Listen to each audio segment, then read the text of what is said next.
DG civil aviation authority Khaqan Murtaza को ओहदे से फौरी हटाने की हिदायत कर दी। खाकान मुर्तज़ा को आइंदा इजलास में ज़ाती तौर पर पेश होने के अहकाम जारी कर दिए गए। सरबराह कौमी असम्बली खुसूसी कमेटी कादिर खान मंदूखेल की बोल न्यूज़ से गुफ्तगू। कहा CAA ऑफिसर्स एसोसिएशन के खत पर खाकान मुर्तज़ा के खिलाफ अरबों रुपए की मुबैना करप्शन की तहकीकात के लिए FIA और NAB को अहकाम जारी कर दिए गए हैं। कादिर मंदूखेल ने बताया कि CAA में ठेकेदारी निज़ाम को फौरी रोकने और मुल्क भर में निकाले गए डेली वेजेस मुलाजमीन को फौरी बहाली की हिदायत की गई है। मजीद जानेंगे बोल न्यूज़ के नुमाइंदे इरशाद संजरानी की से। इरशाद बताइएगा क्या?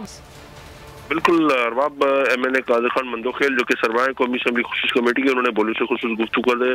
आज जो गुज़श्ता रोज जो इजलास हुआ है एविएशन से मुतालिक उस पे अहम फैसले किए गए। खाकान मुर्तज़ा को डीजी सिविल एविएशन अथॉरिटी के अहदे से फौरी तौर पर बरतरफ करने की हिदायत की गई है और सिविल एविएशन ऑफिसर्स एसोसिएशन के चेयरमैन है ज़रीन गुल दुरानी, उन्होंने खत लिखा था और उसमें बाकायदा अरबों और खरबों रुपए की करप्शन जो सिविल एविएशन में हुई है खाकान मुर्तज़ा के हवाले से उनके खत पर जो है वो एक्शन लिया है। नोटिस लेते हुए कादिर खान मंदूखेल ने बोलने की गुफ्तगू करते हुए बताया है कि उनके खिलाफ जो है NAB और FIA को लिख रहे हैं, उनके खिलाफ तहकीकात की जाएगी। आइंदा इजलास में खाकान मुर्तज़ा को फौरी तौर पर तलब किया गया है। वज़ीर-ए-आज़म असिस्टेंट फैमिली पैकेज भर्ती पर 400 से ज्यादा CA मुलाजमीन को मुस्तकिल करने के अहकाम दिए गए हैं। साथ ही साथ जो डेली वेजेस पर भर्ती मुलाजमीन है उनको भी मुस्तकिल करने के अहकाम दिए हैं। बलूचिस्तान पैकेज पर भर्ती मुलाजमीन को मुस्तकिल करने की जो मंजूरी दी गई है। CA में ठेकेदारी निज़ाम को फौरी रोकने के अहकाम जारी किए गए हैं।